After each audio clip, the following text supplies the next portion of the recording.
Baltan ko lang pala yung ano, yan.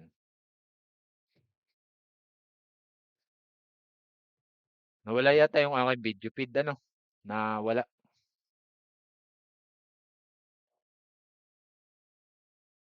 So yan. So yan, very good po sa mga sumagot about gravimetric analysis. So this is my question. Magbibigay ako ngayon ng reagent na ginagamit usually sa gravimetric analysis. Ngayon, ang isasagot niyo naman, ano kaya sa palagay niyo yung analyte na tina-target nung reagent na yun sa sample? So let's say for example, meron tayong sample. Yan. Meron tayong sample nasa Erlenmeyer plus. Yan, very good. Then, let's say we have a sample here nakalagay sa Erlenmeyer plus or conical plus. And I give you a reagent. So, for example, oh Mr. Adoyo, this is a barium chloride. Yan, barium chloride. Bigyan kita barium chloride, ha. Ang hawak ngayon ni Mr. Adoyo ay barium chloride. Ngayon, sa palagay nyo, ano kayang analyte or species ang ma, makwa-quantify natin ang mass dito sa ating mystery sample kapag meron tayong barium chloride? Sige, parang review na po yan kasi ano natin, na pag-usapan na natin ang about sa gravimetric analysis. Yes, Miss Kaling. Miss Kaling. Sulfate po ba, sir? SO4 po. Okay, very good, Miss Kaling. That is sulfate. Okay. Now, question again. Question. When we put barium chloride, let's say for example in the water, we have find out na kapag ang barium chloride nasa tubig, nagiging ano siya, nagiging ions. The positive one for barium chloride and the negative one for chlorine. Now, what's the reason bakit po siya nagiging positive at negative ions when we put that in the aqueous solution? This is, take note po, this is aqueous. Tinunaw po natin yung barium chloride dun sa water. Water. What do you think is the key or the scientific explanation bakit pag nilagay natin yung may negative at positive ions, naghihiwalay sila sa water? Kasi ang gravimetric analysis, nagwo-work siya in the mechanism of the force of the positive and the negative ions. Anyone? Yan naman ay ano niyo na yan, nabanggit niyo na yan sa ano sa General Chemistry 2 or sa Chem 1 pala, sa Chem 1. Sa palagay niyo, ano bang meron sa water? Bakit niya mapapaghiwalay yung positive at negative ng chlorine? Sige nga, alalahanin niyo nga yung principles nung Chem 1, yung about sa attractive force. Bakit nahihigit ng water yung mga ions? Okay? Sige, sige. Process po tayo. Dahil po medyo nahihirapan kayo sa tanong, ang makakasagot po, bibigyan natin ng 5 points. Medyo challenging yung question para sa ating mga ano. Sige, isip. 5 points po sa makakaisip. Bakit naghihiwalay siya into positive and negative ions kapag po nag-put tayo niyan sa water? Ano po ang meron kay water? At paano niya napapaghiwalay ang dalawang yan? Bit siya nagdi-dissociate. Okay, tama naman yung sagot ni Mr. Reyes. That's the key, dissociation. Ngayon, paano nangyayari yung dissociation? Yes, Miss Pampulme, very good. Miss Pampulme, can you explain the scientific basis bakit sila nagiging ions, positive at negative sa water? Sir, try lang po. I think, sir, kasi it will mag-a-associate po siya siguro dun sa polarity po or dun sa attraction po ng water. So, ang water po kasi sa pagkakaalam ko ay polar po. 'Di ba po ba, sir? Polar po ba yung water? Okay, very good, Miss Pampolme, because of the polarity of water. That's the exact answer po. 5 points po, Miss Pampolme. Ayan, nakuha po natin na. So medyo challenging yung question, mapapaisip kayo. Pero yun, that's ano, may scientific explanation kung bakit naghihiwalay yung ating ions into that ano. Because sabi ko nga sa inyo, ang water is, polar in nature. Ibig sabihin meron siyang slightly positive at saka slightly negative side. Kung mapapansin niyo, ang slightly positive side ng water is the hydrogen because yung distribution po ng electrons ay unequal. Tapos meron po tayong slightly negative side. Then, yung pong ating positive side, hihigitin po yung negative side ng barium chloride. Then by the way nga pala, kulang pa pala yung barium chloride ko na ano po, formula, paki-correct lang po. Siya po ay BaCl2 po dapat. Kasi nga po, positive 2 nga pala yung barium. Sorry ha, correct natin yung ano, may kaunting error. So hanggang dito ba naman, sinusundan ako ng error. So yan, bale po pag nilagay po natin sa water, magkakameron po ng dalawang chlorine at tsaka isang barium chloride. Now, para ma-neutralize kasi yung charge na positive 2 ng barium chloride, kailangan mag-deliver ng dalawang electron para maging octet. Kahit naman po ng like button kung maliwanag na po yung konsepto ng dissociation, bakit nagkakameron ng dissociation. Kasi nga, imagine mo, ito yung analogy. Ito yung analogy It is a Master Adoyo. Ha? Kasama ni Mr. Adoyo yung kanyang jowa. Ha? Jowa. Ayan. Si Mr. Adoyo at saka yung kanyang jowa, let's imagine na sila yung barium chloride. Ha? Barium chloride. Ngayon, may mga asungot sa paligid na gusto silang paghiwalayin. Yung isang ano dito, hinihigit yung jowa niya palayo. Tapos si Mr. Adoyo, hinihigit din palayo. So that's why magde-dissociate sila sa gitna. Ganon din po yung nangyayari sa mga ions. Kaya pag nilagay niyo sila sa water, why are you sad, Mr. Adoyo? Why are you sad? Well, in fact, hindi naman yata totoo. Sir, si Lester po yun, sir. Okay. Sige, sige. So, bale po yung negative charge, hihigitin niya po yung positive. Yung negative charge sa negative side ng water. Tapos yung positive charge ng water, hihigitin naman niya yung negative na ions. Kaya ang nangyayari, pag nasa tubig po yung ating mga electrolytes, hiwa-hiwalay po sila. Ngayon, kailan po sila babalik sa dati? Kapag po yung mga water, in-evaporate nyo. Pag in-applyan nyo ng heat. Siyempre, matatanggal sila sa system, mag-evaporate. May iwan uli ang barium chloride, magiging solid uli siya. Kahit naman po ng like button kung clear po yung konsepto ng ating mga ions. Since dyan po nagwo-work yung mechanism ng gravimetric analysis. Balik tayo. And let's erase na po itong kay Mr. Adoyo. Baka si Mr. Adoyo ay malungkot pa dahil based dito sa akin, maghihiwalay daw sila oh. Ay, ang hirap naman. Yan. Magde-dissociate. So, medyo malungkot nga yun para kay Mr. Adoyo. Well, in fact, wala naman yatang jowa si Mr. Adoyo. Okay? So now let's move naman po.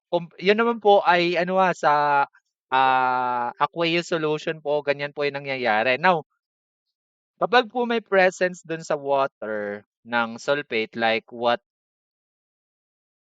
Miss Miss Miss ano nga yun? Miss Kaling said. So yung barium sino po kaya dito sa dalawa? For example, meron tayong sulfate dito sa kabilang solution. Tapos siya po ay affected din ng mga water molecule kasi yung sulfate dito is aqueous din. Determine mo yung amount ng sulfate ions. So, affected din po yan ng water, positive, positive. Tapos positive, we have positive. So, yan. Now, what do you think is the reason kapag nilagay natin itong barium chloride na aqueous dito sa solution na merong sulfate, ay magkakameron tayo ng product na barium sulfate.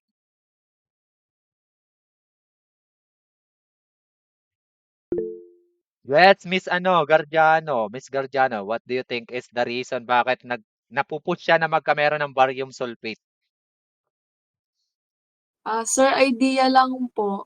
Siguro po sir dahil po sa charges po nila.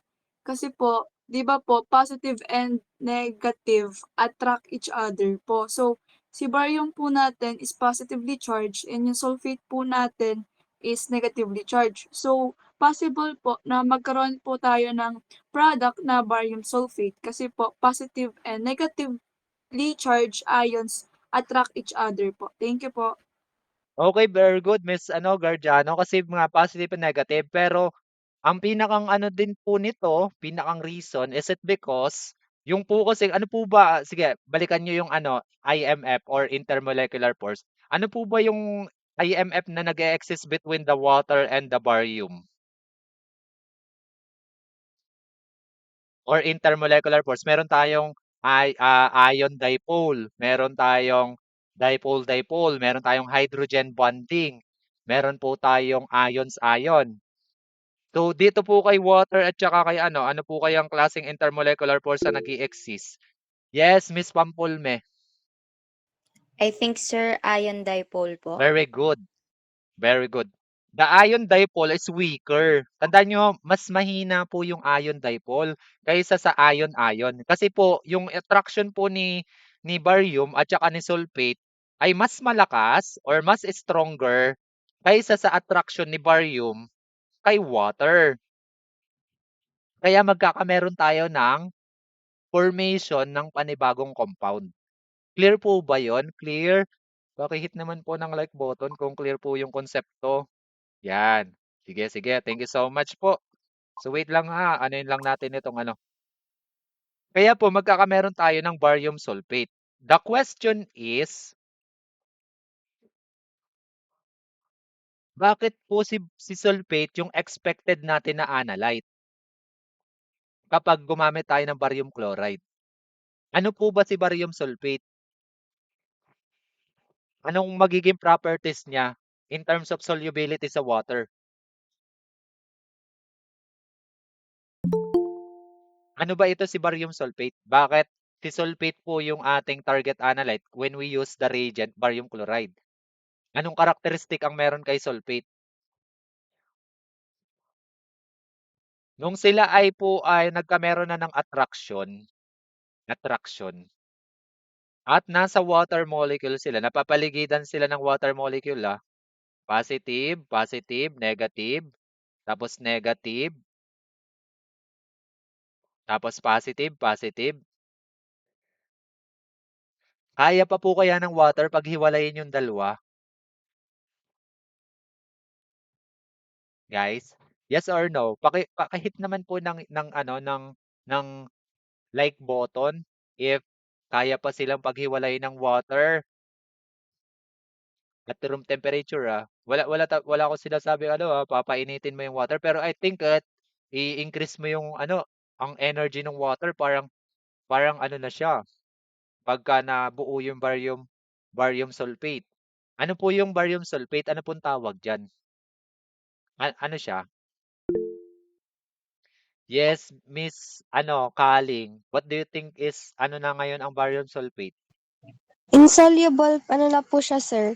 Product po. Insoluble na Okay. po. So, anong tawag dun sa insoluble product, Miss Kaling? Precipitate po. Very Sir, di ko good. lang po sure. That is the precipitate. Tandaan nyo, when the product is insoluble po sa water nung reaction, that is the precipitate. And that is the target of the gravimetric analysis. Yun po kasing precipitate, yun po yung matitimbang natin. Ha? Hindi po natin pwedeng matimbang kapag wala po tayong na-filter out dun sa solution. Ang pwede po lang natin ma-filter out sa solution is the precipitate. Okay? So, correct po yung natin, that is the barium sulfate, and that is the ultimate target ng gravimetric analysis. So now, this is my question. What is the color of precipitate kapag sulfate po yung ating given dun sa analyte? Anong kulay yung ating precipitate? Precipitate dito again. That is color what? And what is the quality? Then, let me call on Miss Laderas. Sir, sa pagkakatanda ko po ay white precipitate po yung mabubuo Okay, kapag very good. sulfate. Very good, Miss Laderas. So, white precipitate po, then ano po siya? pine crystals, pine crystals na kulay white. Now, there another presence of ano po, interference pagdating sa barium chloride as a testing reagent? Aside from sulfate po, meron pa po ba kayong masa-suggest or masasabi na baka si barium chloride ay nagre-react din sa iba pang analyte? Yun po, ang tawag po dun guys ay ano interference. Ano po yung possible interference? Meron po ba na hindi lang pala siya kay sulfate nagre-react? Yung tinuro ko kasi last time sa sulfate. What do you think? Yes, Mr. Reyes. Makaka-imik ba si Mr. Reyes? Mr. Reyes, would you able to speak? So, ang sagot ni Mr. Reyes daw ay carbonate. Hindi daw siya maka-on. So, ang sagot ni Mr. Reyes, paki-verify naman po kung anong charge ng carbonate. Negative 1 o negative 2? Ano po ang charge ng carbonate? Negative 2 o negative 1? Negative 2. Okay. Ayan. So, magpo-form po siya ng product na barium carbonate. Okay. Tingnan niyo po yung properties ng barium carbonate kung siya ay insoluble talaga 100%.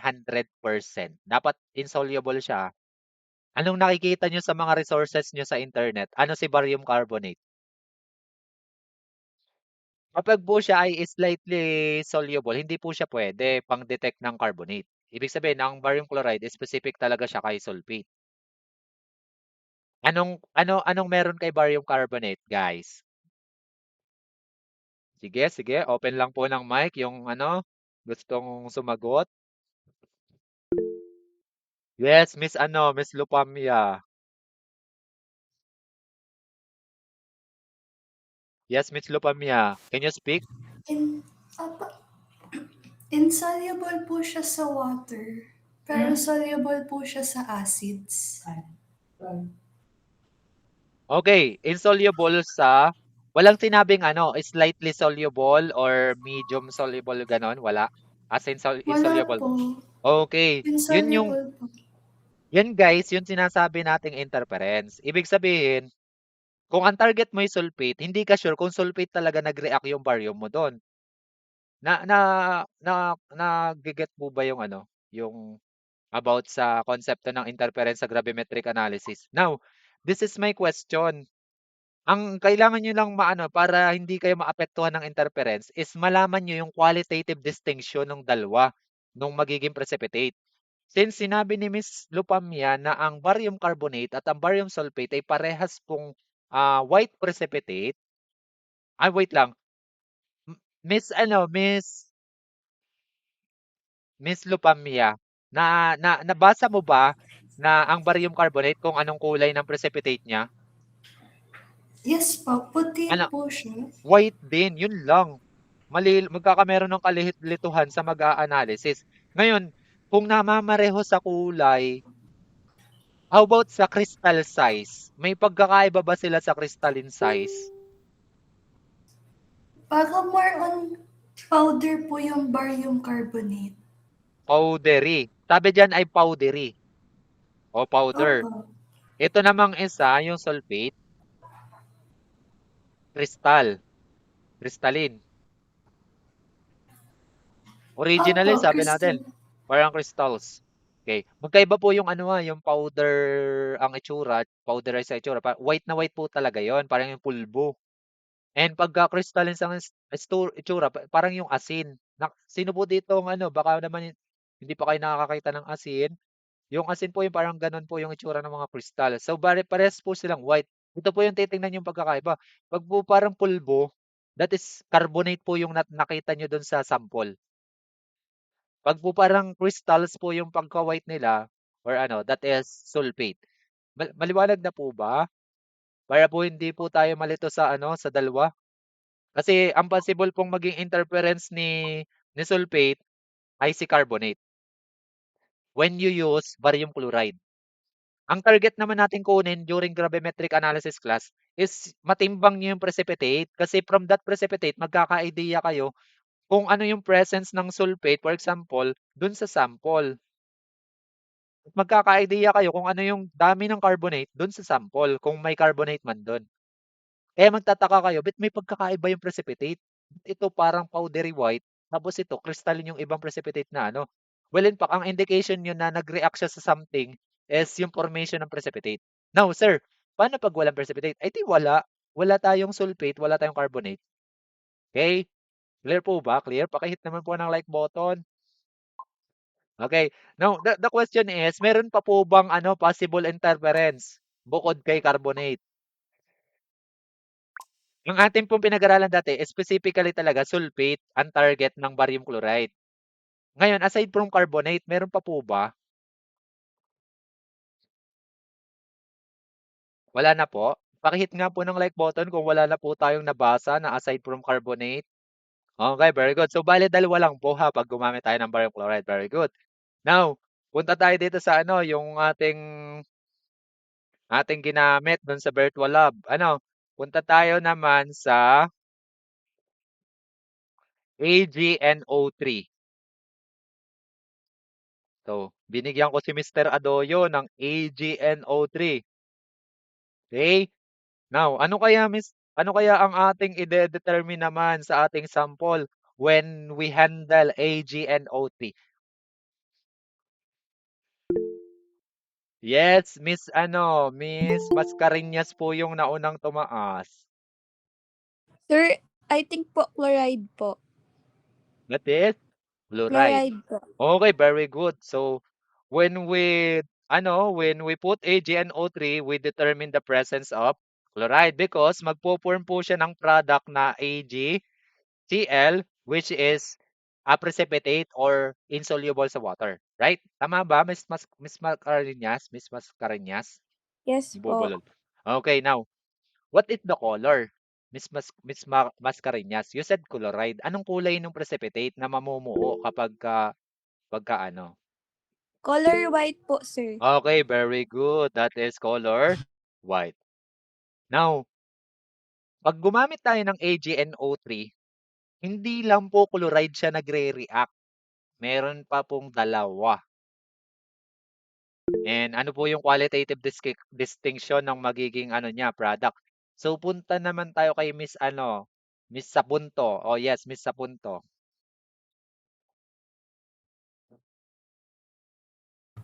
Sir, bromine po. Okay, bromine. Pwede rin po siya makadetect ng bromine. Now, ano naman po yung itsura ng kanyang precipitate? Medyo may yellow po. Medyo ma-yellow. Anong klaseng yellow, Miss Sapunto? Pale po. Okay, very good. That is pale yellow. Take note na lang ito ay clarification lang kung talagang malinaw na sa lahat ang gravimetric analysis. Kung ano yung, nasa ano pa lang tayo, qualitative. So next, punta naman tayo dun sa pangatlong analyte na target pa rin ng AgNO3. Yes, Miss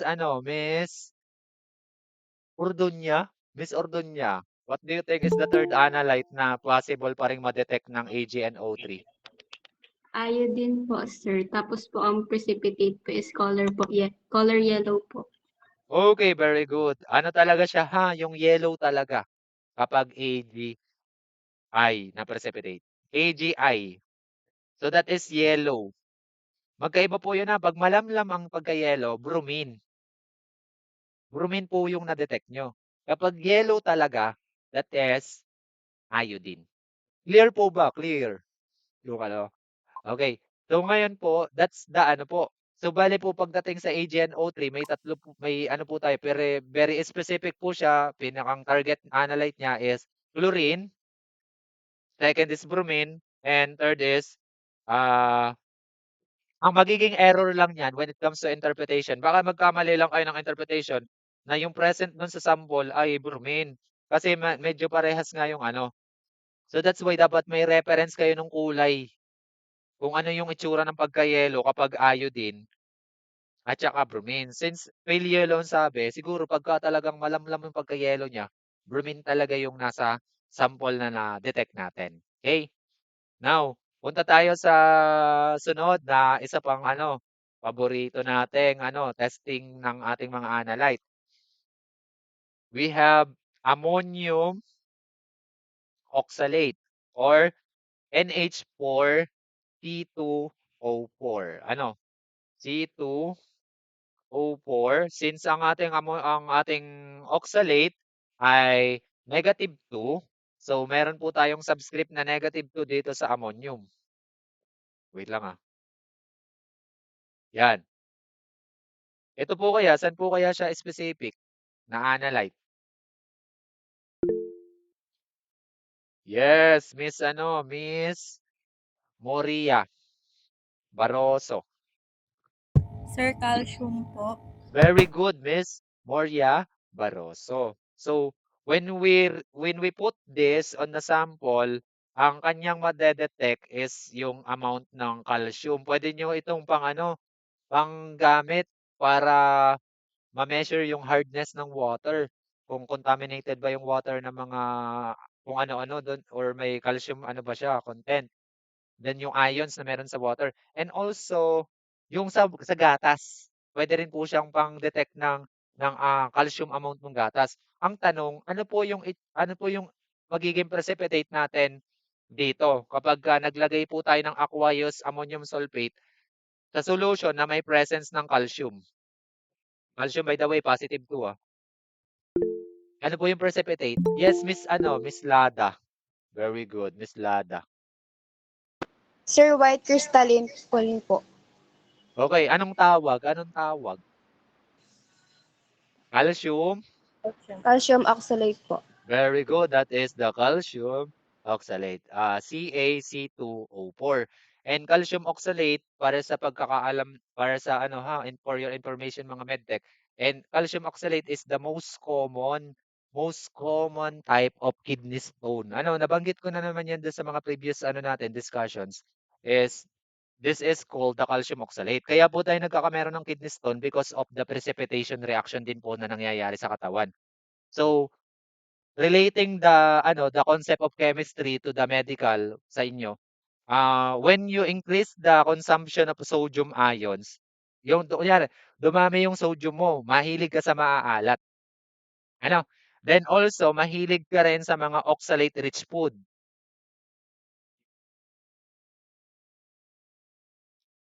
Ano po yung mga example ng oxalate-rich food? Para sa kaalaman ng iba, baka po tayo ay pakain pa ng pakain pero prone pala sa kidney stone yung tao.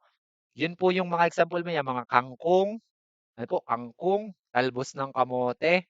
Yan po, madami pong oxalate yan. Since ang katawan po ng halaman is, defense mechanism po niyan, isang natural na chemical po yan na kinikreate ng katawan ng mga halaman na yon para depensahan yung sarili nila sa mga kumakain sa kanila. Yun po yung mga kangkong, wag po masyado doon, tsaka yung mga talbos ng kamote. Madami po yung oxalate, matakaw ka diyan. Tapos mahilig ka rin sa maalat. So, magiging prone ka sa kidney stone. Bakit po? Kasi po pag po tayo ay nag-increase ng Na+ sa katawan natin, sa system, medyo pinapahapyawan na natin ng biochemistry. Nag-i-increase din po kasi ang calcium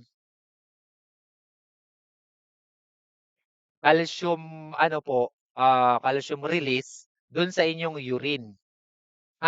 Yung urine nyo po, nag-i-increase po yung kanyang calcium output. Nagre-release po ng calcium ang katawan natin sa urine. Then yung ating pong calcium, pag po yan ay nagdikit o dumikit, sabi ko nga sa inyo, ang precipitation reaction because of the interaction between the positive and the negative ions. Since po ang oxalate natin, kung mapapansin nyo, pagka po siya ay inihiwalay na, C2O4, di ba po siya ay -2? Tapos yung calcium po natin ay +2. Yung calcium po na na-release sa urine nyo because of the increased intake of sodium ay magre-react po dun sa oxalate galing dun sa mga kinain nyo kung madaming oxalate sa iyong system. Then yun po yung nagko-cause kung bakit nagpe-precipitate siya at nagkakameron ng increased potential na magkameron ka ng kidney stone. So, if ever man po na medyo ibabawal po natin yung mga pagkain na yun sa mga taong prone sa kidney stone. Kasi po, ang pagkain po ng kidney stone para siya mabuo is the calcium and the oxalate. That's the most common. In the perspective of chemistry naman po, Kung gusto naman po natin ma-determine, syempre gagamit tayo ng testing reagent and ang atin pong titimbangin naman na analyte is the calcium oxalate, which is according to Miss Baroso, anong kulay? Anong kulay po nung ano natin, precipitate? Miss Baroso? White po, sir.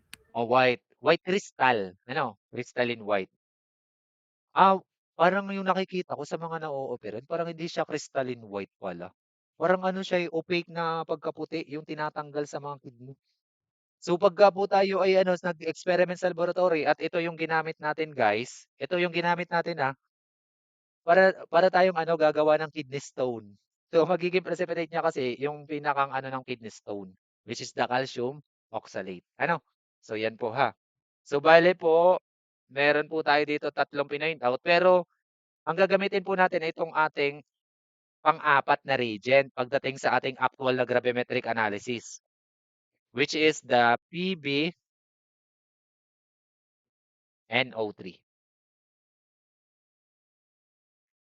or the lead to nitrate. Sa palagay nyo, ano po kaya yung ating ide-detect sa sample kapag tayo ay binigyan ng PbNO3?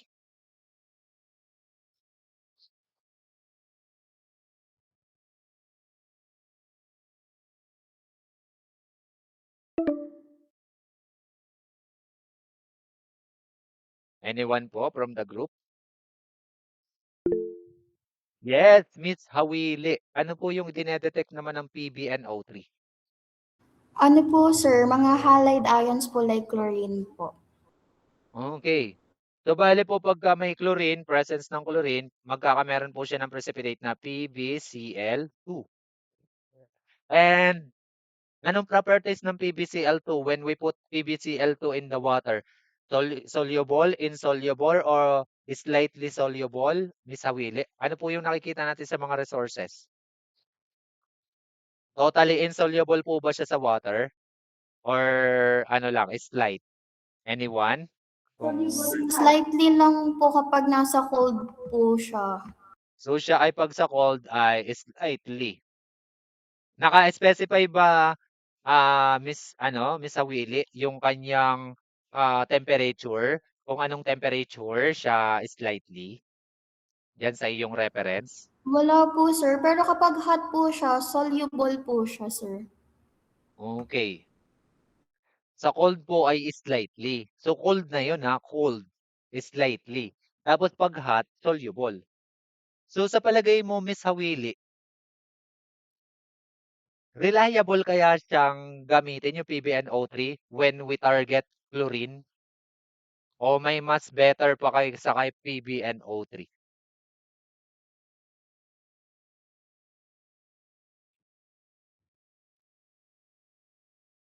Sir, pwede bang pakiulit po? Sorry po. Sinabi mo na slightly soluble siya sa water. Ibig sabihin, kung natutunaw yung kaunting bahagi niya, magkakameron ka ng error. Kasi ang target natin sa gravimetric analysis, makapture mo lahat at walang maiiwan sa tubig. So sa palagay mo, Miss Hawili, reliable kaya ang PbNO3 if your target analyte is chlorine? Or mas may specific na analyte para kay PbNO3? Ano po, AgNO3 po kasi hindi po super reliable po yung ano po. Okay. So, ibig sabihin, pwede rin naman ang PbNO3. Kaso nga lang, lalaki ang error. Ano? So, Miss Awili, sa palagay mo, ano yung pinakang specific analyte kaya kung hindi si chlorine? Ano po, iodine po. Very good, very good. Pakihit naman po ng like button kung ang nakikita nyong kapag po iodine ay insoluble talaga. PbI2. Anong characteristic, Miss Hawili, ng PbI2 based sa iyong research na nakita mo? Slightly soluble pa rin po ba siya? Insoluble po talaga completely po. Very good. Ibig sabihin, anong conclusion natin, Miss Awili? Kanino talaga siya specific? Kay chlorine o kay iodine? Kay iodine po. Very good. So, anong kulay ng precipitate natin? Yellow po, sir. Very good. That is yellow. Baka ma-misinterpret nyo ha, na ang yellow ay kapag ito po yung ginamit natin, tapos naglabas siya ng result na yellow, iodine. Pero kanina ano, yung yellow, tingnan natin sa tasa, yung kulay yellow din. Iodine din po yung yellow dito.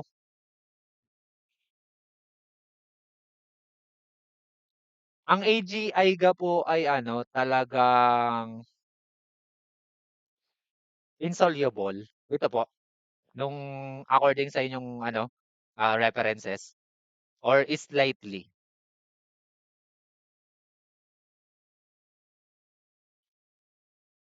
Parehas sila ng kulay oh, yellow. Tapos sa PBI, yellow din.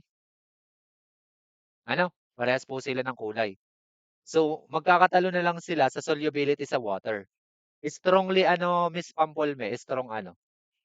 Very insoluble. Very insoluble. Alin yun, yung AGI, ito ba, Miss ano, Pampolme? Okay. So, ibig sabihin, mapa AgNO3 or mapa PbNO3, parehas tayong maglilid sa same na precipitate na makukuha natin yung iodine. Okay? So, yan. So, sinong ano, ang nakalagay kasi dun sa sabi ni Miss Pampolme, strong. Strong, right? Strong din kaya itong sa ano, sa strongly is insoluble din kaya yung PbI2 or insoluble. Pero kung ano naman siya, insoluble talaga at wala namang slightly solubility siya, is okay po siyang gamitin kasi hindi ka dun magkaka-error. Ang target po diyan, yung precipitate nyo dapat hindi matutunaw or mabalik uli sa tubig kasi nga ipi-filter out nyo yung precipitate nyo. Dapat walang maiwan sa water. Okay? So, clear na po ba yung ano, yung mga pasikot-sikot ng gravimetric analysis kung ano po yung ating mga oobserbahan when we ano, okay lang 'yan Mr. Adoyo, okay lang na ano, mawala ka na. Ay sorry, okay lang na ano, na mawala, we understand that. We understand na meron tayong problema sa internet, ha? So, pero make sure lang na pagka po tayo nawawala ay pilitin din po natin bumalik. Okay? So, 'yan. Now, that's the ano nga, that's the ano na talaga ng gravimetric analysis. Now, mag-aano naman tayo sa quantitative part para 'pag tayo nag-experiment ng gravimetric analysis, pati yung pagko-compute ay ano na po sa'tin, clear na po sa lahat, sa majority ng students, hindi yung iilan lang ang marunong.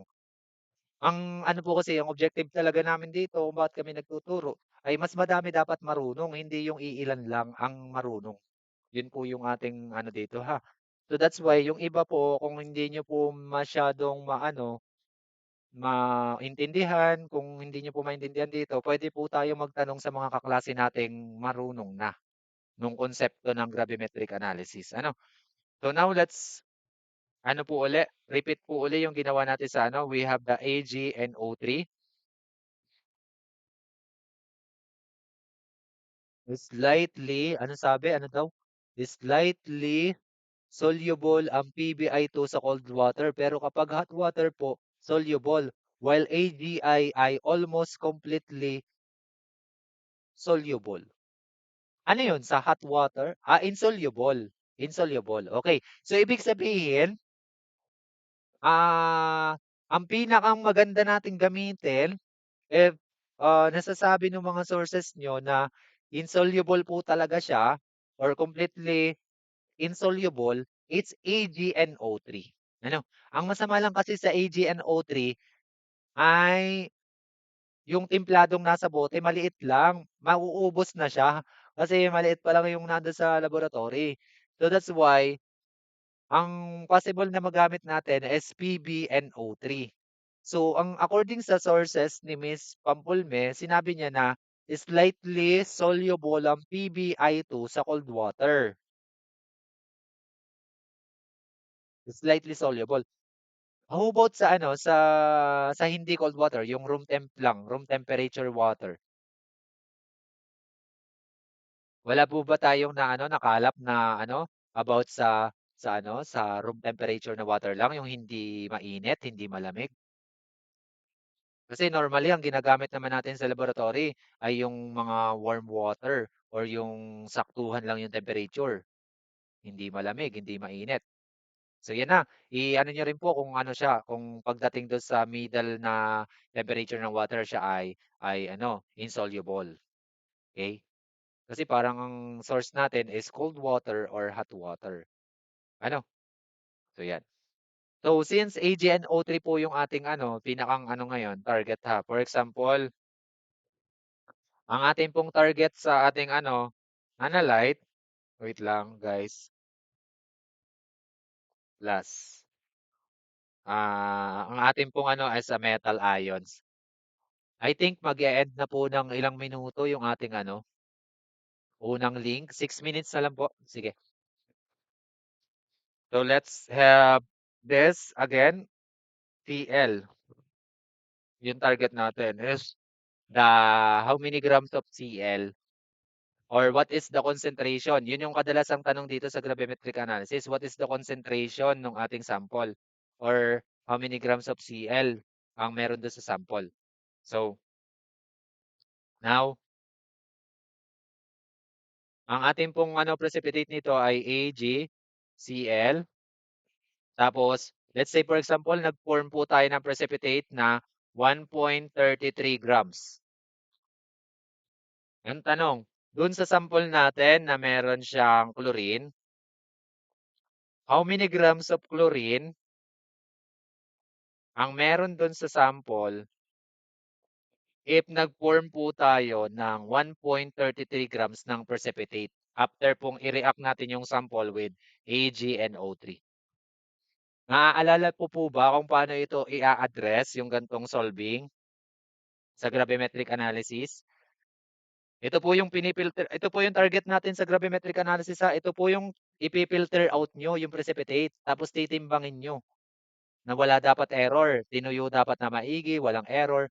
Para ma-estimate po natin yung approximate na dami ng chlorine dun sa sample. Based, kasi dun sa precipitate, nandun yung chlorine.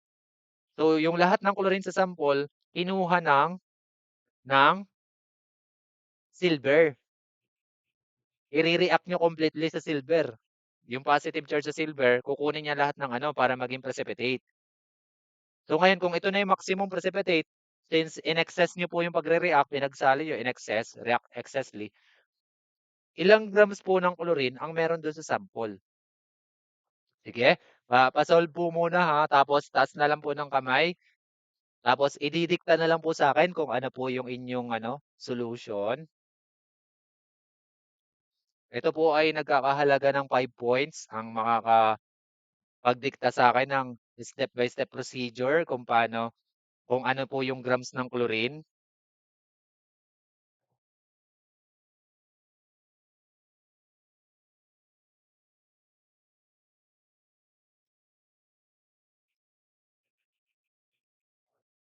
Meron na lang po tayong 3 minutes. Is may audio audible? Is may audio audible? Paki-hit naman po ng like button kung audible po tayo. Malaking tulong na po 'yan. Thank you so much po. Wait lang. Bale, meron pa po pala ditong product na yung ating X, ang kanyang kinuha ay yung ating nitrate. Yan. Kita nyo ha, nag-exchange po sila, double replacement reaction. Yung nitrate react with X, since ang nitrate ay negative, ang X ay positive.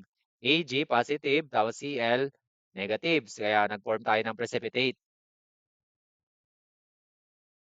So, bale po ito ay insoluble. Parang wala na ako naririnig na lalaki. Ito po ay aqueous. Ang aqueous, ibig sabihin, matutunaw siya. Ito po yung sineseparate natin na liquid na nababa doon sa filtration. Kapag po tayo filtration pag pinilter out po natin yung ating precipitate. Okay? Meron na po ba? So pagbalik po ng bagong link dapat ay nasagutan nyo na po yung grams ng chlorine dun sa sample kung nakapag-filter out tayo ng 1.33 grams ng silver chloride. Okay? So, babalik po tayo sa panibagong link and I hope ay may makapag-dikta na po sa akin ng solution para dito sa quantitative part ng gravimetric analysis. Okay na po yung quali ha. Sabi niyo clear na sa inyo yung qualitative part ng gravimetric analysis. Ngayon po quantitative naman yung pagka-calculate. So yan, mag-e-end na po yung meeting. So, i-post ko na po muna yung ating yung ating screen record.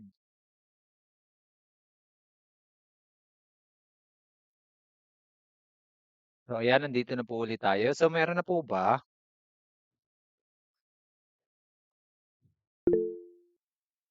Yes, Miss Miss Ordonia.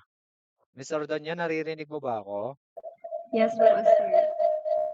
Medyo may ka lang ha, echo ngayon. Okay na po ba, sir? Okay na. So padikta Miss Ordonia ng iyong ginawa. Mag-open cam po, sir, ako? Hindi, dito na lang sa ating Sige dito po, na lang sir. sa ating screen. Anong una mong ginawa? Ang una ko pong ginawa, sir, is hinanap ko po yung molar mass po ng AgCl po, which is po, 143 po. 143 po, 0.32 grams per mole. Tapos po, since nga po, ang kailangan nga po is chlorine, hinanap ko din po yung separate molar mass niya po, which is 35.45 grams per mole po. Tapos, ang sunod po, sir, is yung molar mass po ng chlorine, i-divide ko po sa molar mass po ng buong compound po. So, 35.45 po, divided by yung 143.32 po.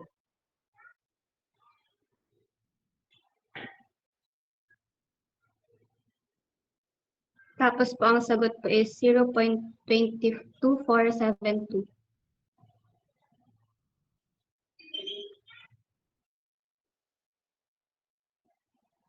Again, Miss 0.2472 po, sir.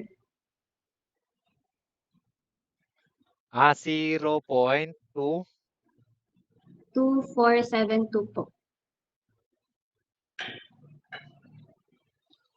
Tapos, after po nun yung 0.2472 po ay tinimes ko na po dun sa mass po ng AgCl po, which is yung 1.33 grams po.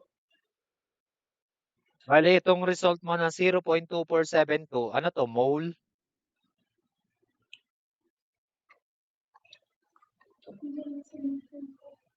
Ano to, mole? Anong unit nitong 0.2472?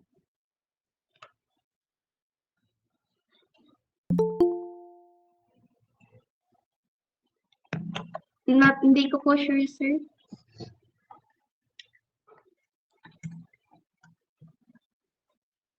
Hindi mo sure. Sa bale, saan mo siya tinimes? Sa grams? Opo, sa mass po ng AgCl po.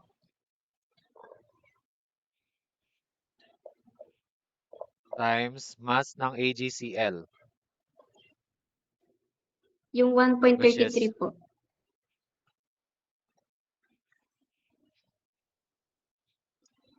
So, magiging sagot po is 0.329 po. 329 grams po. 329 grams of chlorine. Yun lang po, sir. Okay, so, ayan, very good. Palakpakan po natin si Miss Ordonia sa kanyang solution. Okay? Meron pa po ba tayong ibang version ng solution na mag-a-arrive din sa same answer?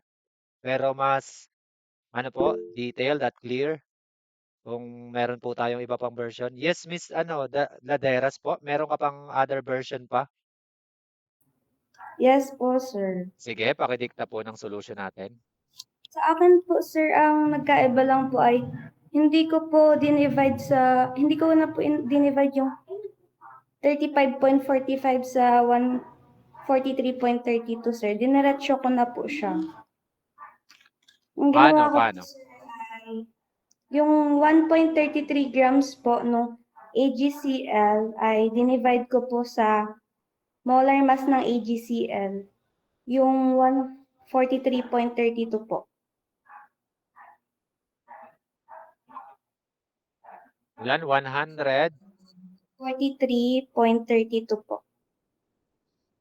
Grams po. Yan. Tas ang sagot po doon ay 0.00928 po. Bale, ito ay mole ng AGCL. Opo, sir. 0.00928 00928 po. mole AGCL. Opo. Kinonvert mo Tapos, muna yung 133 into mole. opo, sir. Okay. Sige, sige. Next. Tapos, sir, dahil 1:1 na po siya dun sa, dun sa may equation po. Hindi ko, parehas lang po yung AGCL at yung CL po. Okay, So, dahil 1:1. Ano? Very, very opo, good. bali CL na po yan, sir. Hindi na po siya AGCL. Sige, equate na lang natin. Ang 0.00928 na mole ng AGCL, dahil 1:1 ang ratio nila, ay equal din sa 0.00928 of chlorine. Opo. Okay, dahil 1:1 nga naman. Very good. Next, ano pong sunod? Sabay po ay tinimes ko na po siya dun sa molar mass ng CL po.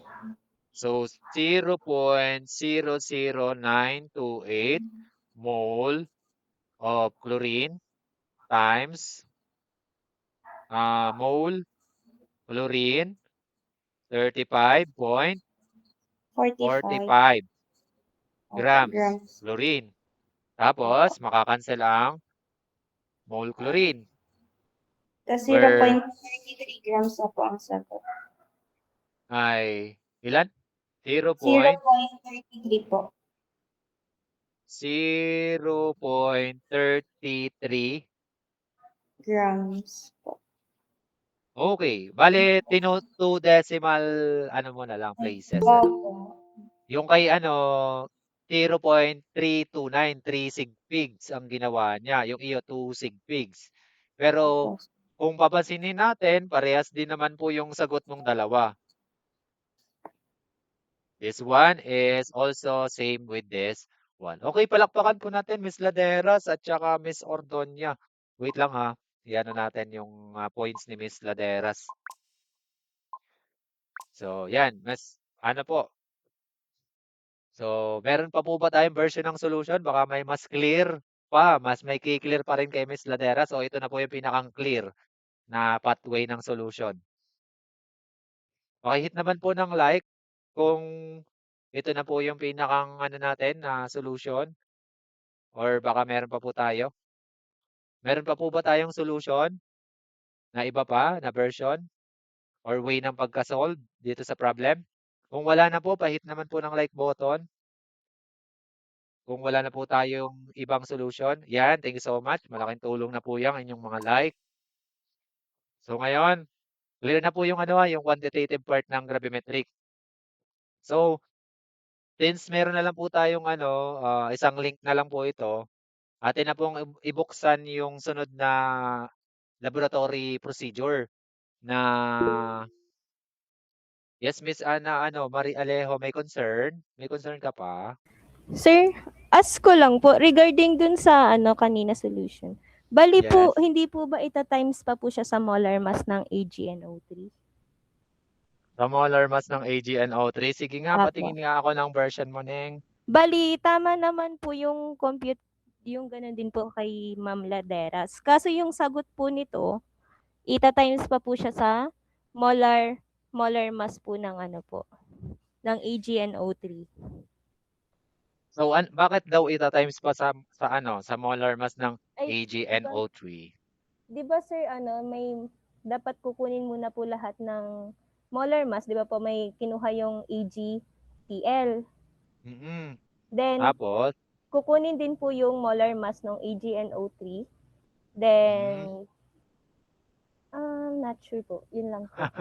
naalala ko Pero lang. hindi, Tama po Sige, ba? sige, sige. Bale Neng, pag gravimetric analysis, your concern na is yung precipitate. Ito na po yung ano diyan. Ito na yung magiging ano mo diyan, baseline. Okay. Aha. Bale wala nang ano ito, wala nang masyadong involvement yung ating reagent na AgNO3. Hindi na importante kung ano yung ano niya, kung ano yung concentration na ginamit niyo niyan, kung ano yung grams niya, as long as na-make sure niyo pag you're doing gravimetric analysis, lahat ng chlorine ions na meron doon sa sample ay nakuha ng inyong silver ions na meron dito. Lahat dapat siya napa-react niyo doon sa silver ions para maging AgCl. So, ibig sabihin, hindi na po involved kung ano mang merong quantity ang kay AgNO3. Your baseline data here is the na-filter out mong precipitate. Kung mapapansin mo, Neng, dito sila nagsisimulang mag-compute lagi kay AgCl. Yun na yung baseline data. Kung bibigyan kayo ng problem ng gravimetric analysis, ang makikita nyo sa mga problem ng gravimetric analysis, laging ang given dyan yung mass ng precipitate. Okay, Miss Alejo, na ano po ba natin? Na-digest? Yes po, sir. Okay na po. Okay. Gets na po. Thank Sige you. Thank po. you so much. Thank you so much. Sige. Okay na po tayo sa ano, gravimetric analysis. Pag po tayo nag-perform ng gravimetric analysis, hindi na po ba tayo patanong-tanong? Hindi na po ba tayo paligaw-ligaw sa laboratory kapag po tayo nag-perform sa MART? Baka MART. Sige, kaya naman siguro yan. Ano naman, medyo mabaho pa lang yung pintura doon sa ano. Kasi yung room ko doon, yung loob, yung nilala ko, ay bagong pintura. Tapos medyo maano pa yung amoy. Papasingawin muna natin yung pintura bago natin i-perform itong mga laboratory. Ang ano natin ngayon, sa discussion siguro, ma-make sure lang na naiintindihan yung ano, yung konsepto ng laboratory procedure bago natin siya i-perform. Para less na rin po yung time consume dahil hindi pa po natin masyadong master yung gagawin. Pa-hit naman po ng like button kung okay na po yung bawat part ng gravimetric analysis. Okay. Bale, dalawa po yung possible na ipagawa ko sa inyo dyan. Ang gagawin po natin sa laboratory procedure ng gravimetric analysis para matesting na rin po yung konsepto nyo ng pinag-aaralan nyo sa lecture about errors, magpe-prepare po ako ng substance na hindi nyo alam kung ano yung kung ilang grams yung tinunaw ko doon.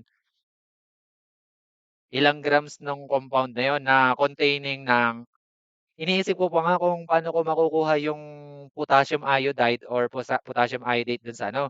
Pero pag hindi natin ma-acquire dun sa isang ano kasi nakala kasi yung isa dong ano ay tatry ko kung paano kung pwedeng gamitin ng iodized salt kasi ang iodized salt may iodine para maipa-analyze sa inyo kung gaano kadami yung grams ng iodines dun sa sample.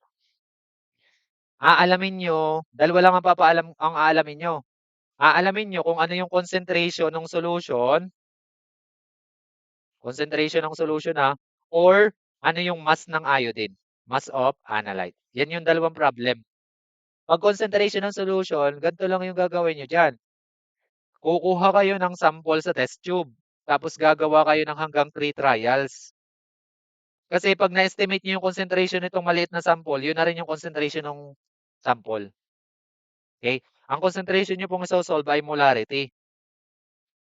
So, madali na po yung masolve ang molarity kasi po, kunyari, yung 1.33 grams ng AgCl, katulad nung kaninang sinolve nyo, di ba kino-convert lang siya sa mole? I-convert nyo sa mole. Kunyari, na-filter out nyo yung AgCl na ganito. I-convert nyo sa mole. Tapos, ilang ml yung ginamit nyo dun sa test tube. Yun yung magiging volume of solution sa ilalim. Di ba ang molarity is equals to mole of solute divided by volume of solution in liters? Kahit naman po ng like button kung naiintindihan po kung paano aatakihin kapag concentration yung pinapagawa po sa atin sa laboratory. Yan, pag concentration po yung pinapagawa po sa atin sa laboratory, yung magiging liters nyo po dito ang gagamitin niyo po kung ilang liters po itong kinuha niyo sa test tube. Kung 10 ml po, bale yung 10 ml iko-convert niyo sa liters para 'pag iso-solve niyo yung kanyang concentration. Then ang mas maganda pong practices natin since napag-aralan niyo naman yung tungkol sa random error is gawa tayo hanggang minimum po yung trial, hanggang 3 trial na, kunin po natin yung concentration nitong 3 based dun sa ating nakuhang precipitate dun sa 3 yun. Ano, then 'pag mass naman po ay di i-estimate po natin yung mass. Ay wait lang guys, yung palang mole nitong AgCl since sabi nga 1:1, yun na rin po yung mole ng chlorine. Kung concentration ng chlorine ang ipapa-estimate sa inyo dito. Wait lang, mali pala yung sulat ko ha, hindi iodine, chlorine. Yan, chlorine. Okay. So, clear na po ba? Since mole po ng AgCl is equal to mole of chlorine, pag na-convert po natin sa mole yung 1.33 grams na precipitate, yun na rin po yung mole ng chlorine na maipa-plug in natin dito sa formula. Clear po ba yung ano, again, yung concentration na ano, ano sa atin sa gravimetric analysis? Paki-hit naman po ng like button kung clear po. Malaking tulong na po yan. Yan. Thank you so much. Pag mass naman po, ay di ano, ito pong mass ng ano natin, ng AgCl, ito po yung kinumpute nyo kanina. Pag mass naman ang ipapasolve sa inyo. What is the mass? This is the answer. 0.33 grams ng Cl. Ang tanong, yun yung mass na nandun sa test tube, for example. Ngayon, kung ang ating solution, yung tinimpla ko ay total siya ng 250 ml, sige, anyone, how can you compute the total mass of chlorine na meron dito? Kung ang 0.33 grams ay yun lang po yung mass ng chlorine na meron doon sa 10 ml. Yun nga yung sa ano lang ha, sa 10 ml. Ngayon, ang tinatanong sa inyo, what is the total mass of chlorine in the 250 ml? So, paano po yung gagawin nating solution? Anyone? 5 points po dun sa question na yun ha, kasi medyo challenging po uli yung tanong natin. Sa trial 1 po natin ay 0.33 grams for example ng chlorine. In-average nyo po, ang average po nitong tatlong trial ay 0.33. Yung 0.33 sa 10 ml lang po. Ang kunyari, ang tinatanong sa inyo, what is the total grams of chlorine na meron dito sa sample?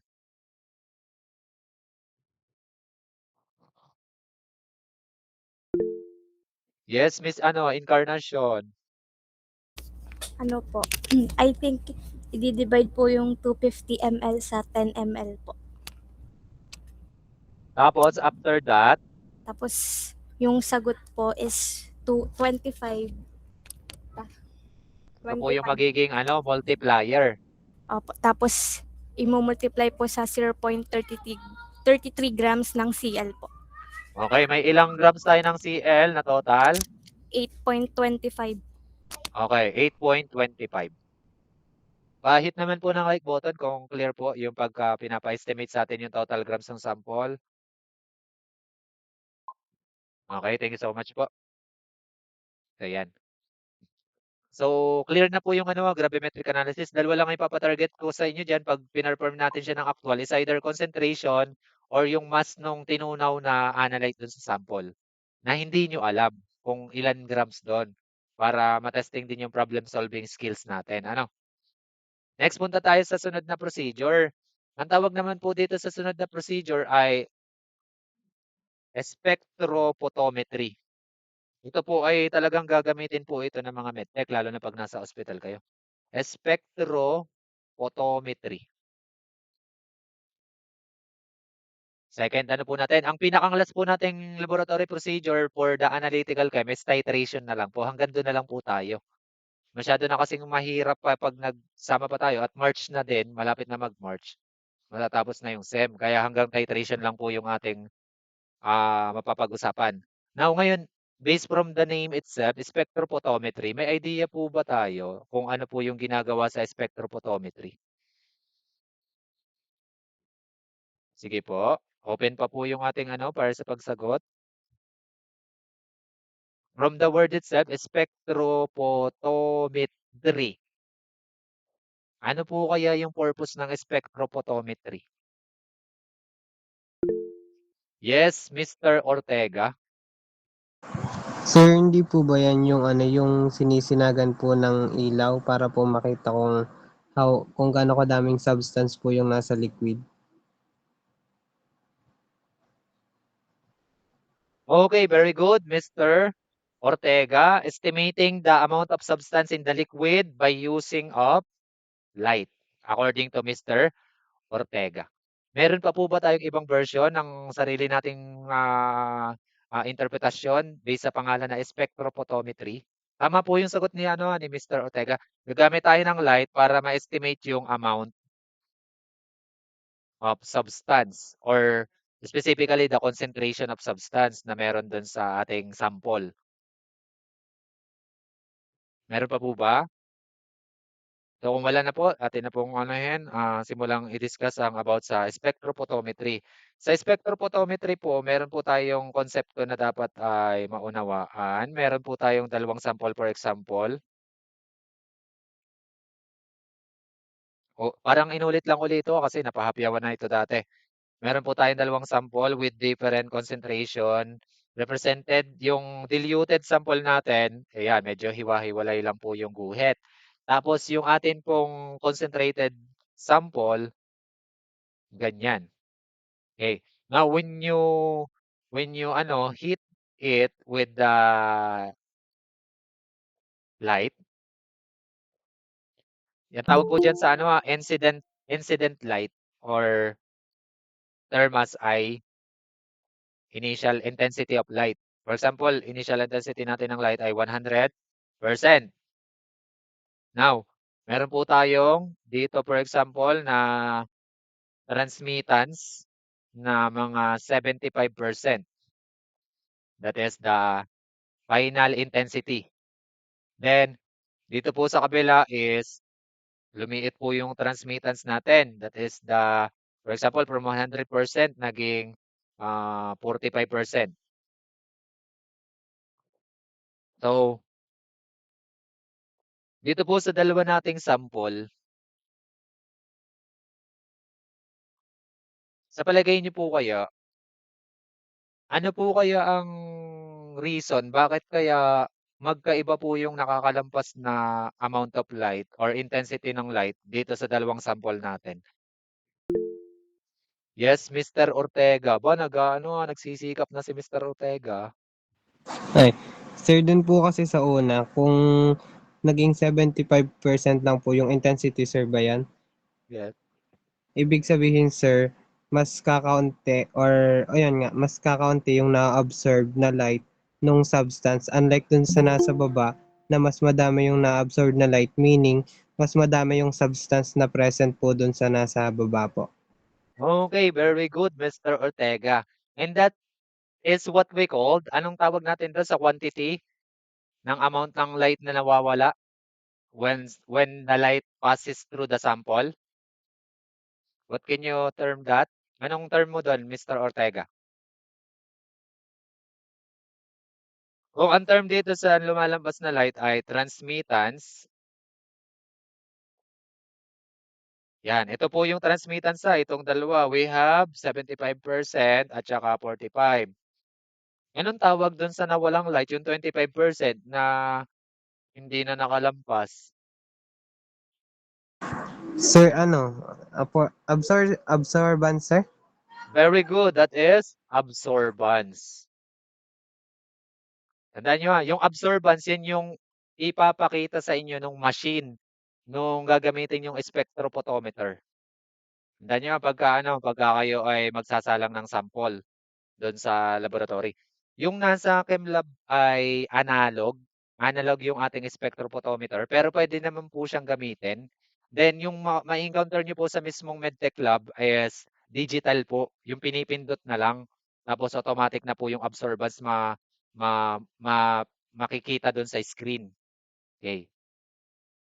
So, diyan po nagre-rely yung concept naman ng spectrophotometer. Estimating the concentration of your sample kung gaano kadami yung analyte na meron sa kanya sa pamamagitan ng light. Ano? So ngayon po, hindi po lahat ng sample ay makikita nyo ng reliable na absorbance sa specific wavelength. Tandaan nyo, ang konsepto po dito sa ating is ang molecule po with different sizes, for example, DNA, protein, may different wavelength po kayong isa-set. Tandaan nyo, may different wavelength kayong isa-set sa spectrophotometry para po sila ay makita nyo. May specific wavelength po for bacteria, may specific wavelength po for specific substance na i-analyze nyo, na iseset nyo dun sa spectrophotometry.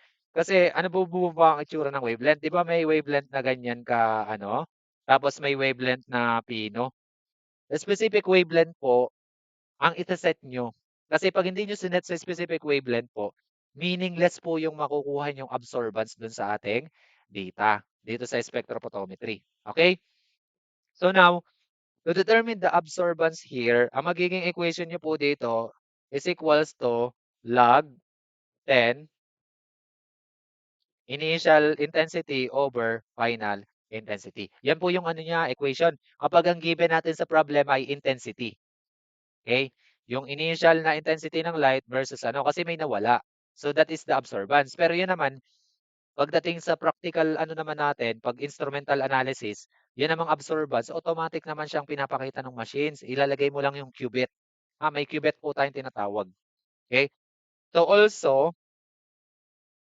nagpapalo din po ng tinatawag na Beer's Law. Beer's Law.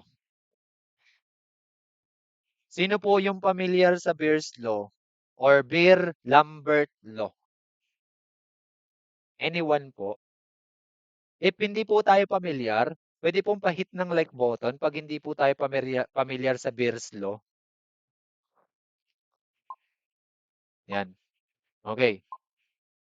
Hindi po ito yung beer na yung tinatagay, yung iniinom. Ang Beer's Law po, ganito po yung kanyang equation. Absorbance is equal to epsilon times, yung epsilon po, ito po ay constant, depende po dun sa ina-analyze nyo na sample. Kung DNA, may kanya siyang epsilon. Kung bacteria, may kanya din siyang Kung certain compound, may kanya-kanya din silang epsilon. Yan po ay nakadepende sa dun sa substance. Constant po yan. Meron po kayong table na ida-download about sa po nito, value. Depende dun sa target nyo.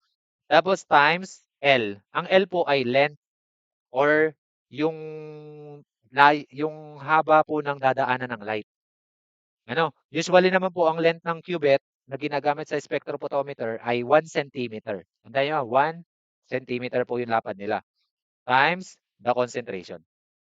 Now, ano nga po yung purpose ng spectrophotometer? Ang masolve ang concentration. Okay? So, sinasabi po ng Beer's Law, ng Beer's Law that the concentration is directly proportional to the absorbance. Pagtaas po ng absorbance, pagtaas po ng concentration. Clear po ba? Pahit naman po ng like button. Pagtaas po ng absorbance, pagtaas po ng yun lang po yung Beer's Law. Kung mapapansin nyo, diluted yung concentration, tapos dito ay mataas. So, tataas po yung value ng ating absorbance dyan. Kasi po dito, yung denominator, lumiit o naging 45%. Kung ang denominator mo lumiit, ibig sabihin, lalaki yung value ng iyong absorbance. Dito naman sa kabila, malaki yung denominator, 75% ang ating ang final intensity of light. So, malaki ang denominator niya dito, kaya liliit naman ang absorbance dito sa kabila. So, ibig sabihin, the higher the concentration, the higher the absorbance. So, ito po, lumiit ang transmittance dahil po malaking portion po ng light ang na-absorb dahil nga doon sa mga molecule. Yun po yung Beer's Law. This is the equation of Beer's Law. Absorbance is equal to epsilon times length and the concentration. Ang length po, ito po yung itsura ng cubit. Kung hindi pa po kayo familiar, para po siyang kwadrado na plastic, minsan may glass. Tapos ito po yung ipapasok nyo dun sa machine, dun sa spectrophotometer. Okay? Ang tawag po dyan ay cuvette. Okay?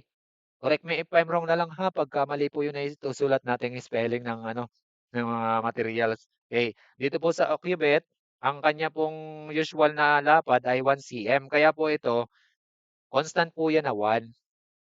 So, tapos kukunin mo yung ano. Tapos, kung isosolve nyo po yung concentration, ay di i-derive mo lang dun sa equation. Concentration is equals to E times L divided by absorbance. Yan po yung magiging ano para makuha nyo po yung concentration dito. If mano-mano nyo pong isosolve. Ano po? If mano-mano nyo pong isosolve. So, yun lang po yung equation ng Birds law. So, ngayon, paano po ginagawa yung spectrophotometry na procedure? Una po, syempre, kailangan nyo ng spectrophotometer. So, drawing na lang ako. Oh. Sorry for my drawing ha. For example, ito po yung machine natin yung spectrophotometer. Yan. Tapos, meron po siyang display yan dito. Tapos, may mga pindutan po yan dito. Yan.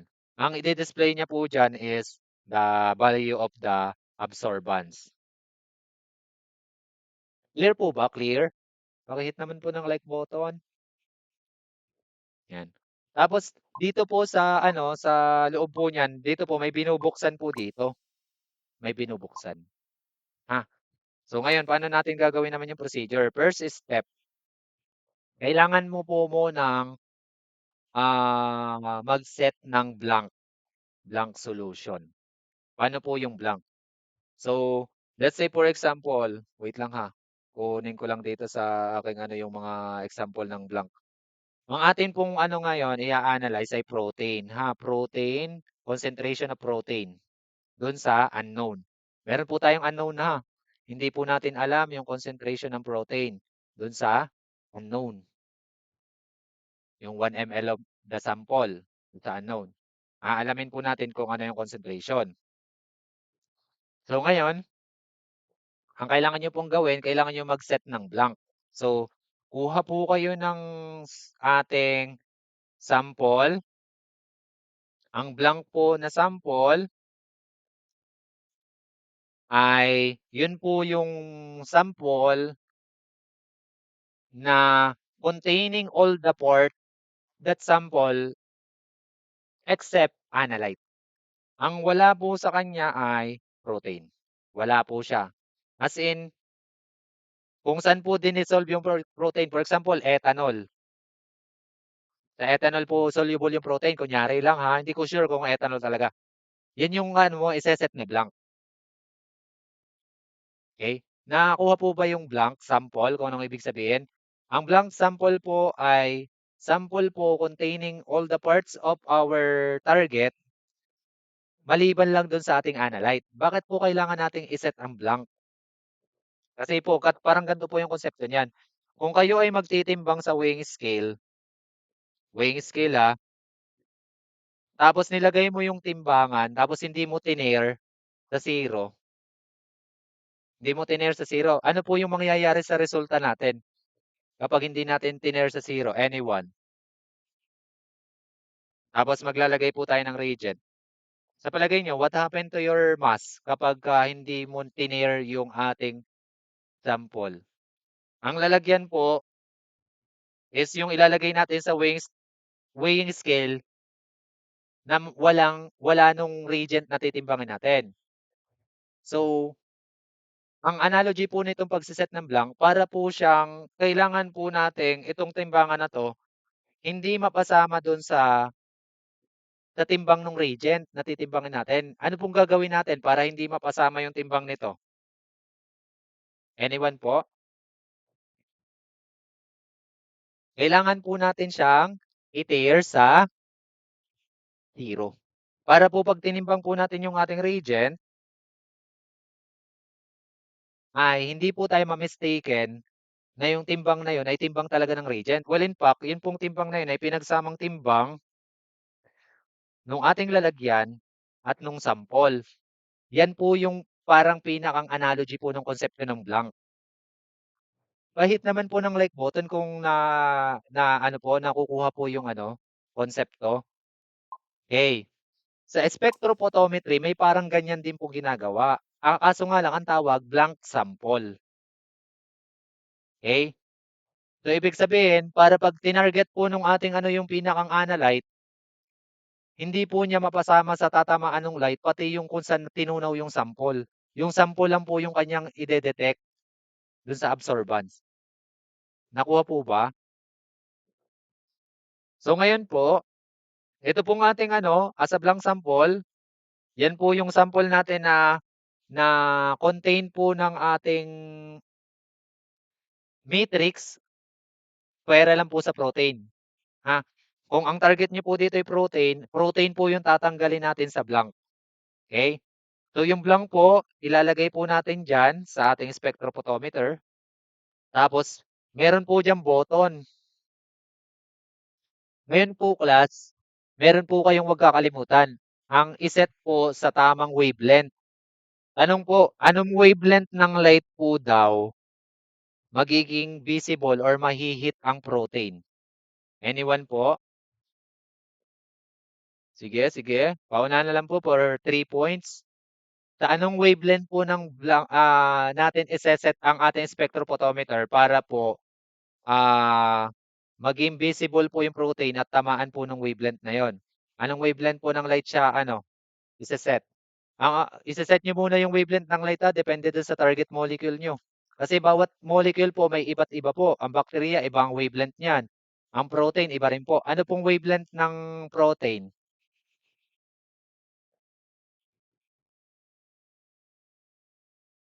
Kahit naman po ng like button kung naririnig pa po yung ating yung ating voice. Yan. So yes, Mr. Ortega, anong wavelength po natin iseset pag protein po yung target natin? Sir, try lang po. Base lang po dun sa nakita ko. Sir, 280 Very good. nanometer. Very good, very good. Sino yun? Si Adoyo o Ortega? Ortega, sir. Okay. Iseset nyo muna po yung ating spectrophotometer sa 280. Bago nyo po siya isalang yung blank. Okay? So, tapos po, ilalagay nyo po yung sample nyo dun sa loob. May binubuksan po dyan sa spectrophotometer. Tapos isusuot nyo dun yung sample. Tapos iwasan nyo lang po yung part na tatamaan ng light ay mahawakan nyo ng kamay nyo kasi yung fingerprints po ay possible pong maging interference po dun sa light. Yung fingerprints nyo. Kaya sa taas nyo hahawakan yung cubit. Ito po yung cubit. Dito nyo po siya ano'y ng finger. May part po yan na dun tatama yung light. So, wag niyo po yung hahawakan. Kasi nga, yung fingerprint niyo po, baka umano. Tapos, isosalpak niyo po dun sa loob. Then, pupundutin niyo po yung button dito. May makikita kayo dyan na blank. Blank. Para ma-recognize ng spectrophotometer na yung pinapa-analyze niyo muna ay blank. Para ma-set yung reference. Okay? So, pag po na-set na po natin yung blank, na nung sample po natin, alam po natin, dinsolve po siya sa ganong substance or na-set natin. So, kung same sample po yung gagawin natin, tapos yun pa din yung medium kung saan siya dinsolve, hindi na po natin kailangan ulitin ang pagsiset ng blank. Tuloy-tuloy na po yung pag-a-analyze natin. Clear po ba? Clear? Pa-hit naman po ng like button kung maliwanag po yung ating Kapag po yung same medium po, kung mag-a-analyze po ulit tayo, ay parehas dun sa sinet natin na blank, hindi na po tayo uli na uulit ng pagsiset ng blank sa spectrophotometer. Ginagawa ko lang po yung pagsiset ng blank kung yung panibagong sample po natin ay iba na po uli yung medium kung saan siya nakadissolve yung sample. Okay po ha. Kunyari, ang sunod yung ay water na yung kanyang medium nung analyte. So, isaset nyo uli yung blank pero sa water naman. Okay po? So, yan. Thank you so much po kung naano po natin na susundan. So, ngayon po, pagkatapos po nating iset yung blank, tayo po ang sunod po nating step ay mag-formulate ng calibration curve. Okay na po yung ano natin ha, blank. Paano po tayo makakagawa ng calibration curve? Kukuha po tayo ng cubit. Mga 5 trials po yung gawin natin para makabuo tayo ng calibration curve. Ang sunod niyo po ay ano, calibration curve. Yung calibration curve naman, if ever na may available sa ano, pwede naman yun na yung gamitin nyo. Pero mas maganda rin, create tayo ng maunawa natin kung paano kine-create yung calibration curve. Since naset na po natin yung blank at pwede na po tayo mag-analyze, ito pong mga to, yung ating mga sample na sa calibration curve ay known ang concentration. Known ha, known. Ang gagamitin natin ay mga sample with known concentration para ma-determine yung unknown. Okay? So ngayon, kung known ang concentration natin dito, lalagyan natin siya for example ng tig 1 ml. 1 ml ha ang ating ano, nung ating blank. 1 ml ng blank ha. Kung ano yung blank na sinet nyo, yun dapat yung solvent nitong ating ano dito. Tapos, yung mga yan, tutunawan nyo ng ating analyte na target, which is the protein. Ano? So, for example, dito, tunaw tayo ng 2 grams, 2 milligrams. Tapos, sunod, dito po sa isa ay 4 milligrams. Tapos, sunod po, dito sa isa ay 6 milligrams. Tapos, dito sa isa ay 8 milligrams. Tapos, dito sa isa ay 10 milligrams. Known ha, alam mo yung concentration. Now, ano po kaya ang concentration nitong una? What is the concentration? Kung 2 milligrams tinunaw mo sa 1 ml. Okay? What is the concentration of that in milligrams per ml? Since maliit na quantity lang naman po yung protein. That is, anyone po? That is 2 milligrams per ml. Yun lang. Kasi 1 ml lang naman sila para-parehas eh. Okay na, nasample lang yung isa. Ano yung sunod? Ano po yung sunod? Sige, paki-raise na lang po ng hand. Yes, Mr. Ortega. Sir, ano yun yung sunod-sunod like sa Oo. 4 milligram? Sir, Sunod-sunodin mo same na. po. 4 milligram, 6 milligram, Okay, 6 milligrams per 8 ml. milligram, Tapos, 8 milligrams per milliliter. Milliliter. 10 milligrams per... 10 ml, sir. Okay. Okay, very good. So, yan po yung concentration. At alam mo yung concentration. Ngayon, since alam mo yung concentration, isasalang mo yung mga concentration na yan doon sa spectrophotometer. Sa palagay nyo, maglalabas kaya siya ng absorbance? Pakihit naman po ng like button kung sa palagay nyo maglalabas ang ating spectrophotometer ng amount ng absorbance. Yes, very good po. Uy, parang si Mr. Ortega na lang ang kausap ko dito Nawala na yung mga babae. Diyan ka po maggagawa ng calibration curve. Ang calibration curve po, ganito yung itsura ng graph nyo dyan Bali po dito po sa y-axis, ang ilalagay nyo po diyan sa y-axis, wait lang tingnan ko lang yung ano ko. Baka magkamali tayo. Ang ilalagay nyo po dito sa y-axis ay absorbance. Absorbance. Tapos dito po ay concentration. Okay? So, siyempre magsisimula tayo sa 0. Tapos ipla-plot nyo na po yung data nyo dyan. For example, 0 to 0.28 to 0.56 to 0.84 tapos 1.12. Ito po may kinuha din po dito kung paano ma-determine yung interval nitong mga absorbance po. Depende po yan sa result ng ating machine, yung spectrophotometer. So, tapos dito po ay 2, 4, 6, 8, 10. Ito po yung calibration curve. Now, nung sinalang mo sa spectrophotometer, for example, sa table, may table ka muna. Absorbance at saka concentration. Yung concentration na to, for example, ang lumabas na absorbance ay 0.15. Tapos yung concentration na 4, ang lumabas na absorbance ay 0.26. Tapos yung concentration na 6, ang lumabas na absorbance sa spectrophotometer ay 0.55. Tapos yung 8 ay 0.9. Tapos yung 10 na concentration ay bale po ang ano po dito error, wala po dapat kayong lalabas na negative na absorbance. Pag lumabas po na negative absorbance, ang possible po na pagkakamali niyong ginawa, hindi po kayo nag-set ng blank. Tandaan niyo po yun na.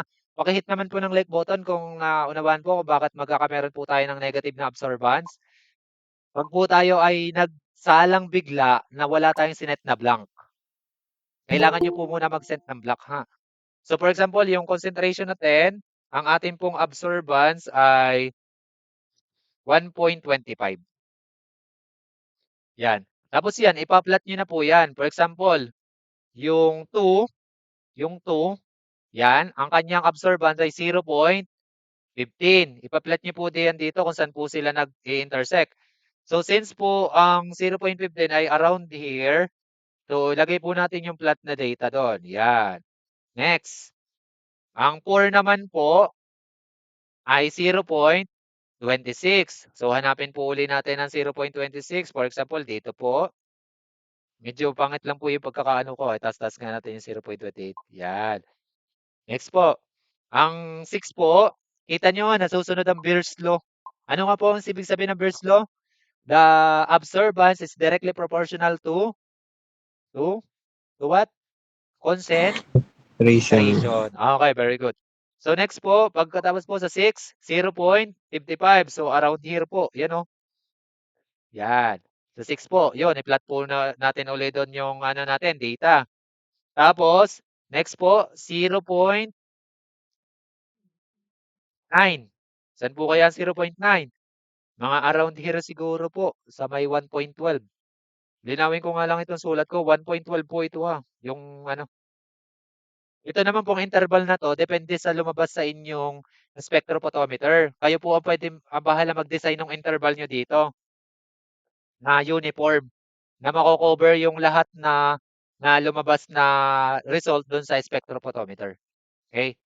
So, bale po, next po, sa concentration po na 8, ilan po? 0.9. So, ipa-plot niyo po ulit. Dito po, dito po yon. Tapos, sa concentration na 8, yan, dito po. So, lalagay niyo doon. Next, sa concentration na 10, ang nakalagay 1.25.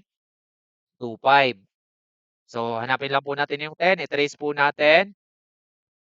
For example, around here po yung 1.25. I-plot niyo po uli yung data. Tapos yan po, dyan po tayo magbe-base kung paano i-determine yung unknown dyan sa calibration curve.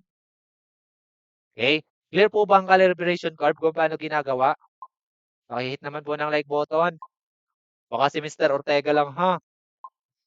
Okay? Now, let's say for example, yung unknown mo, di ba hindi mo alam ang concentration nito. Ang gagawin mo dyan, since nakaset na yung blank at may calibration curve ka na, isasalang mo na yan doon sa iyong spectrophotometry. Or photometer pala, sorry. Isasalang mo na. Then, magdi-display yung ating spectrophotometer ng, for example, ng absorbance na 1.22. Parang lampas yata. Bababaan natin. Kunyari lang ito ha. Kunyari lang yung lumabas sa unknown mo ay mga 1.10. Yan. Ite-trace nyo po yung 1.10 doon sa iyong calibration curve. For example po, 1.10, saan po yan? Dito. Around here. Ite-trace mo po doon. Sa calibration curve. Doon sa ano sa straight line. Tapos, ite-trace mo po dito kung ano yung concentration ng 1.10. So, ang lumabas po ng concentration ay between 8 and 10.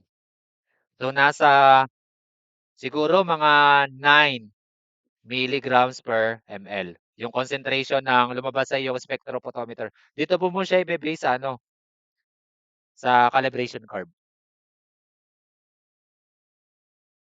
Okay? Clear po ba kung paano kinukuha?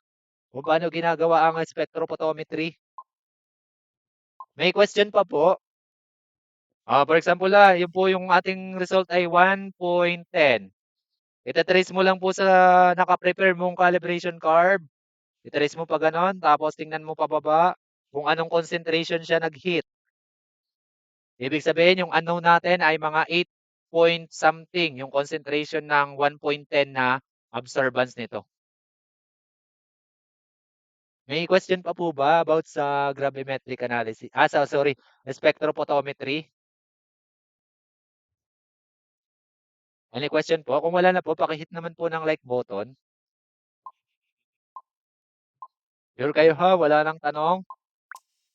Tapos pagdating po sa problem solving,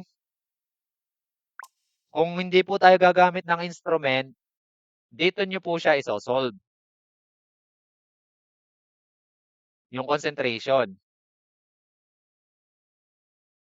Okay?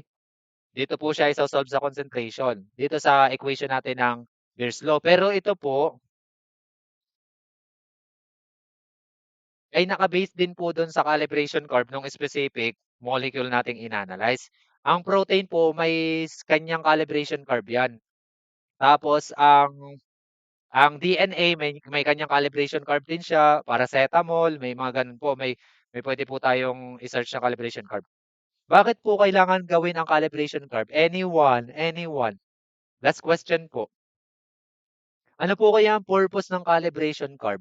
Bakit po kailangan siya i-perform or bakit kailangan i-perform siya sa isang lugar o bakit kailangan ng quality control at ikunin yung calibration curve ng inyong spectrophotometry?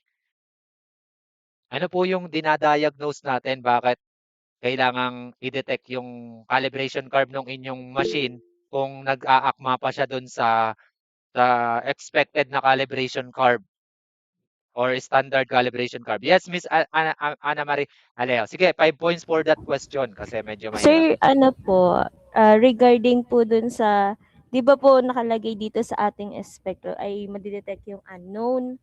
So, hindi po ba yun na yung mismong ano po, para madetect yung unknown concentration ng sample? Alin? Hindi po, kaya po na nagamit tayo ng calibration curve. Okay, very good. Para ma-detect yung unknown. And Yes also po, as unknown well, concentration. Miss Alejo, sa Po. palagay mo ba, 100% reliable lagi yung spectrophotometry kung hindi siya nare-recalibrate uli? Actually, sir, ang alam ko po, yun po ay may specific na, kunyari po, pag sa machine, meron po siya minsan ay days po or after 3 days, pwede pong i-calibrate po uli Okay. para sa po, mas accurate po yung po, kanyang. Okay, Miss Alejo, for example, ang expected na calibration curve para sa protein, pagdating dun sa machine nyo, for example, protein yung natin, ay ganito yung itsura. Ngayon, nung nag-perform uli ng calibration, nandito na yung nalabas sa machine mo. Anong tawag sa error na yan? Tala na dun sa expected na calibration curve. Ito yung nalabas sa machine mo, ha? Tala. Hindi po ba, sir, unpredictable? Below dun sa expected. Random na po siya. Random error po. Random error or? Yung unpredictable na po siya. Ang random error, Miss Aleo, is, ganito po yung nangyari sa random error kung siya ay random error. Merong below, merong above, merong below. Yan yung random error. Ngayon, pag ganito, anong error yan? Systematic po pala, sir. Very good. That is systematic. Ibig sabihin, baka sira na yung iyong Machine po. machine. Kasi sala na siya doon sa expected na calibration curve. Yun ang purpose kung bakit dapat pine-perform ang calibration curve before tayo mag-measure doon sa spectrophotometry. Ang mahirap nga lang, masyado siyang matrabaho. Kaya, katulad nung sinasabi mo, Miss Alejo, pine-perform siya kada ilang Usually po, after 3 days, pero depende kasi, sir, yun pag kunyari po ay kunyari yung sabi Depende. niyo nga po, nag-iiba po yung sa kanyang curve po. Kunyari, sumala na yung nyo, hindi pa na-identify na may Apo. systematic error na pala. Ibig sabihin, yung lahat ng result na nilalabas nyo doon sa inyong result dito sa inyong spectrophotometry, ay hindi kayo sure kung talagang siya ay pasok doon sa pinakang expected na calibration curve. Or kung nagpapakita pa siya ng reliable na absorbance per specific concentration. Kasi alam nyo, kung magsalang kayo nito, may 1.10. Pwede mo naman siyang computein gamit itong equation, di ka? Tama ba, Miss Alejo? Pwede ko pa siyang computein gamit itong equation. Kasi may epsilon, tapos may length naman yung cubet na 1 cm. Tapos ano ko lang yung ano niya, equation na C is equals to E times L over A. Dahil yung absorbance dun ko kukunin sa machine. 'Di ba pwede Yes. mo naman siya kumputin? Kaso nga Yes lang po. kung kukumputin mo lang siya diyan at hindi ka nag-base sa calibration curve, kung pasok talaga yung calibration curve nung ano mo, spectrophotometer, ay possible na yung ma-compute mo diyan ay hindi mo sure kung sala or hindi. Kasi malay mo may systematic error pala. Kaya importante po na laging naka-base sa calibration curve yung ating nakuhang value. Ngayon kung yung nakuha mong value dun sa computation ng ano ay sakto naman sa calibration curve, kunyari kinompute mo siya dun sa Beer's law na equation tapos okay din, akma din dito sa lumabas dito sa calibration curve is masasabi mo na accurate yung iyong spectrophotometer. Kasi nga alam nyo yung mga machine, hindi natin yan ma-assure kung talagang ano, since napag-aralan nyo nga rin dun about sa systematic at saka random error. May question pa po ba dito sa ano, spectrophotometry? Kung wala na po, paki-hit naman po ng like button again kung naklarify na po sa atin yung ano, konsepto ng spectrophotometry. Sige, sige. So yan, kung wala na po tayong question at ano na po malinaw, sige sa susunod na meeting po natin kung if ever po na hindi pa rin po tayo makapag ano, perform ng ano, ng actual na experiment, hindi pa tayo makapag face to face, is Q&A po ulit tayo then proceed na po tayo sa pinakahuli na laboratory experiment which is the titration. Titration na po yung pinakahuli kong ipapaliwanag. Para bago tayo sumalang sa laboratory is alam na natin yung bawat pasikot-sikot ng bawat laboratory experiment. Kaso nga lang ang gagamitin natin sa ano spectrophotometer ay ano analog. Analog pero yun pa rin naman. Ang analog lang yung na ganun lang yung ano niya. Hindi siya yung digital na katulad nung nakikita niyo sa ospital. Okay? May question pa po ba sa ano, spectrophotometry? Kung wala na po, ay let us have our closing prayer to be led by buhay ka pa ba, Mr. Jumawan? Nandiyan ka pa ba? Buhay pa, Mr. Jumawan? Parang wala na si Mr. Jumawan. Hello, sir. Yun, nandun pa si Mr. Jumawan. Okay, Mr. Sir, Jumawan, pwede po bang i-lead ang closing prayer? sir, si Humawan po, sir, ano, kaalis lang po at nahanap po sa kanila. Sige, sige. Since ano naman, at ikaw ang naandyan, ikaw na lang Mr. Adoyo. Sige po, sige po. Okay, please lead the closing prayer for us, Mr. Adoyo.